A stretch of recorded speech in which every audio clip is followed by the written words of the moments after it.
Alright guys, so as I said last episode, I did some rearranging. So basically this top here is basically all our reading of the cards. Basically it reads these inputs over here, these 7 inputs. This is what this system does. Then down here I've arranged these into a way that are easier to understand. What's happening here is very simple. First we figure out which case we're in. So there's 4 cases, and each case is going to have a different number of known cards, and the hand is always going to be the same, and the table will be changing overall. So what we're going to do is, after this, we take the known cards, we eliminate them from a 52 from the original deck, and once they are gone out of that original deck, we can go ahead and continue. Because now we know that this deck definitely does not include the cards that we know, and these includes the cards in our hand. The next step from here would be to create a 2-card combination to figure out what is the maximum possibility that the other player has in his hand. The other thing we do is we take the table and we create our a deck table, which looks like this. This is basically what is on the table. So in this case there are 3 numbers on the table, and that's where their values lie. Now the next step we're trying to figure out is the combinations that we need to perform for the before analysis. Now if we go to analysis, that's this part here, which we have not really worked on. We'll get to this later to figure out what the possibilities are, because we got to a point where in a flush we wanted to know what the highest card is, but we need the highest card in hand.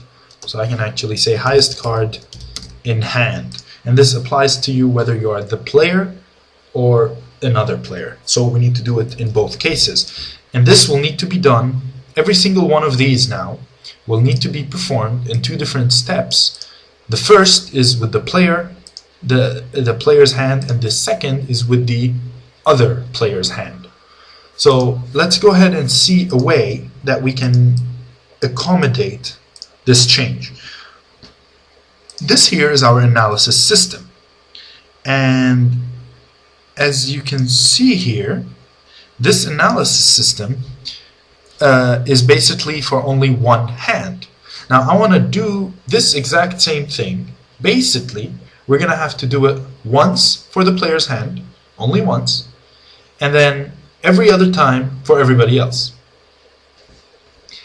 Another way to do this would be to do this for the other player's hand, but keep an identifier that can allow us to always detect our player's hand, right? So basically if we take our player's hand and insert it into the combo deck on, for example, the 0th position.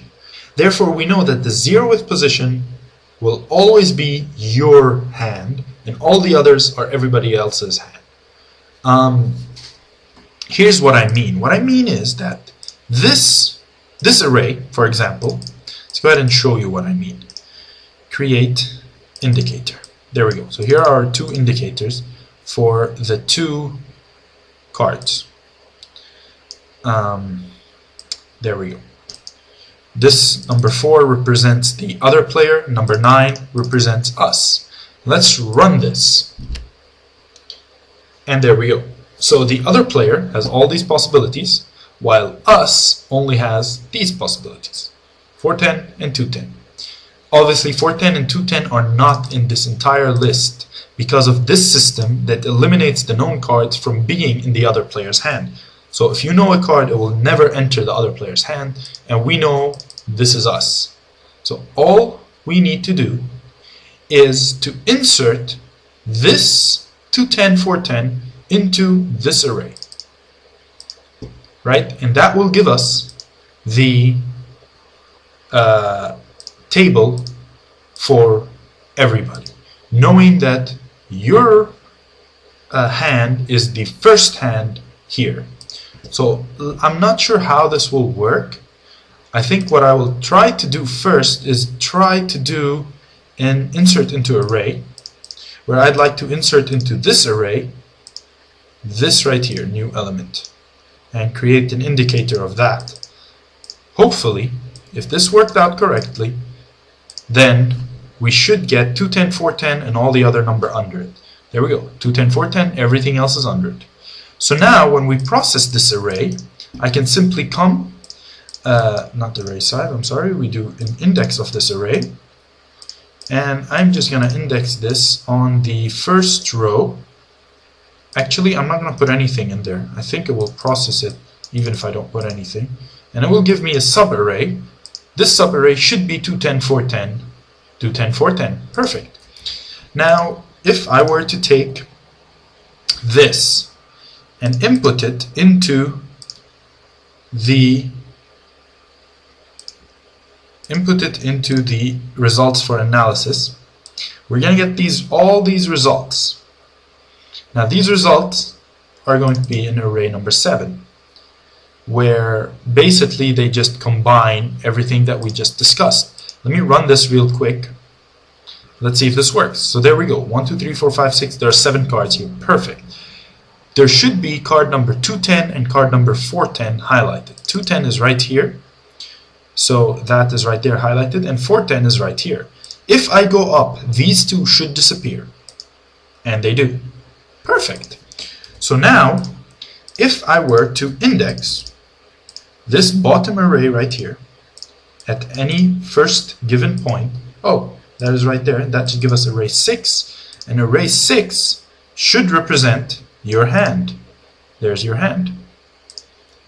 So what I could do is I could do an array and a delete from array, and I'd like to delete from this array. Let's see what the help says. This would length 1 last element. Now I don't want to delete the last element, so I would like to delete the first element, element 0. Array with subset deleted, create indicator, and this is the array, the deleted portion. So here's the deleted portion, and here is the array with the subset deleted. There we go. So the deleted portion is our portion. This is the player's portion, this is everything else. So as you can see, by doing this, I can easily access the player. So this is other player, all possibilities, main player, one option. That's how I'm going to label it for now. But that's basically it. So this is what I would like to do now. So what I will do, knowing that the other hand I may need this somewhere else, all I'm going to do is this player's hand, I'm going to convert this into a combination with a 2-card combo, so that basically it represents everything. So all I'm going to do is include this in here, and I will get back to you guys. So here we are. This is all the possible hand combinations, and this will create decks of 0s and 1s for create decks of 0s, create, this is hand plus table, decks of 0s and 1s.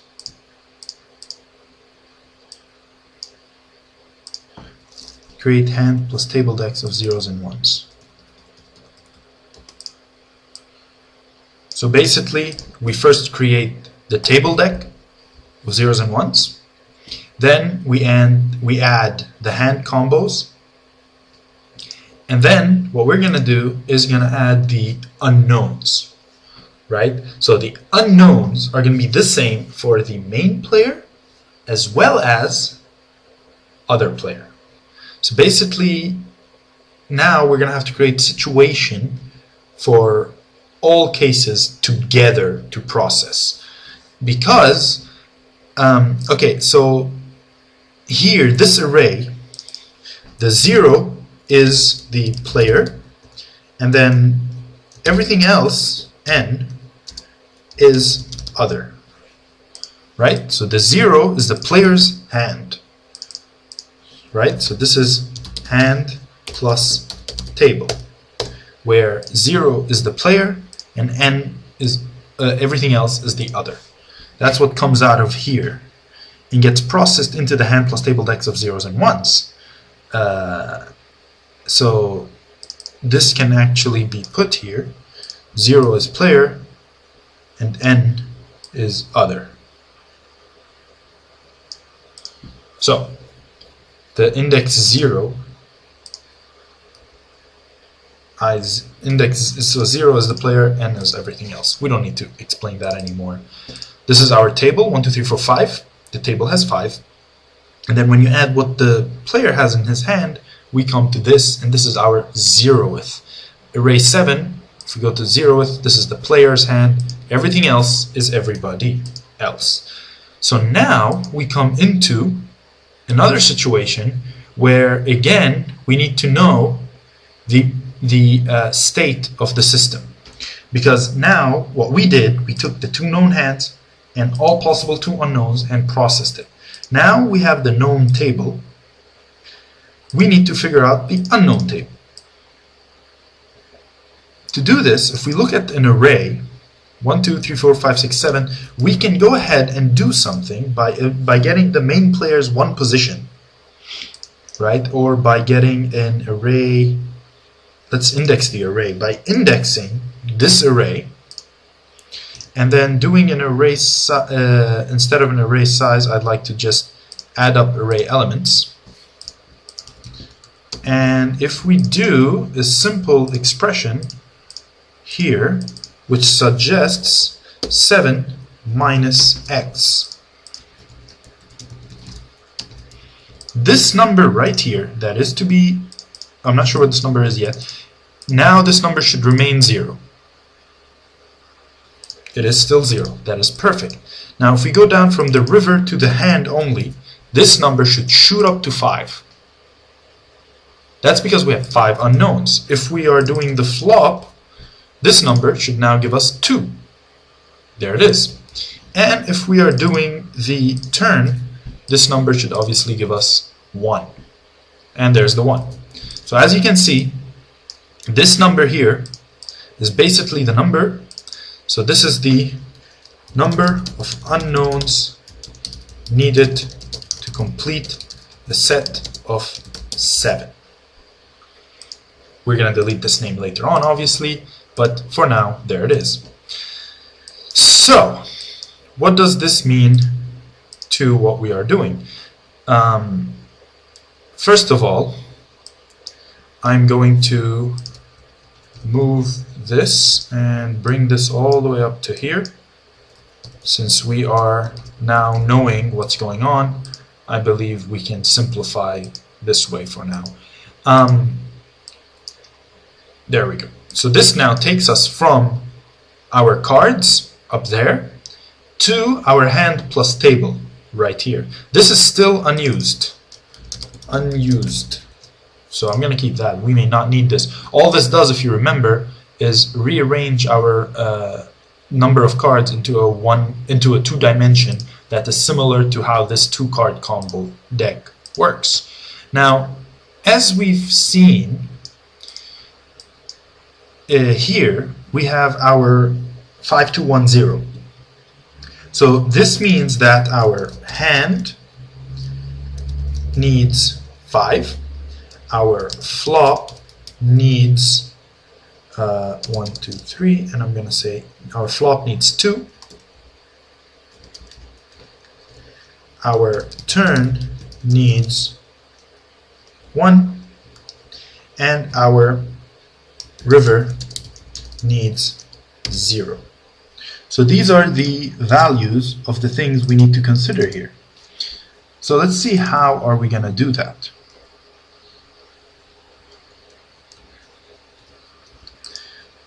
This is what we need to consider right now. Yes, I know I already said that. Sorry, guys. Alright, so these 2 cards is very tricky. This is tricky. This is, so the first one, not gonna do. Remember, it's 134 million combination. The second one is 2 million, maybe doable. Now, here we have already 5 cards, so we may not need to. It's better to do it though, but we may not need to. Here, we only have 1 card, easy peasy. Or is it peasy? I'm not sure how to say easy peasy. Just easy. And the 0, we don't need anything. So basically, we are almost done with this system. What we need to do now is go ahead and process. I'm going to go ahead and give it a shot and try to process at the flop the 2 million. And we'll work on that next episode. Bye, guys.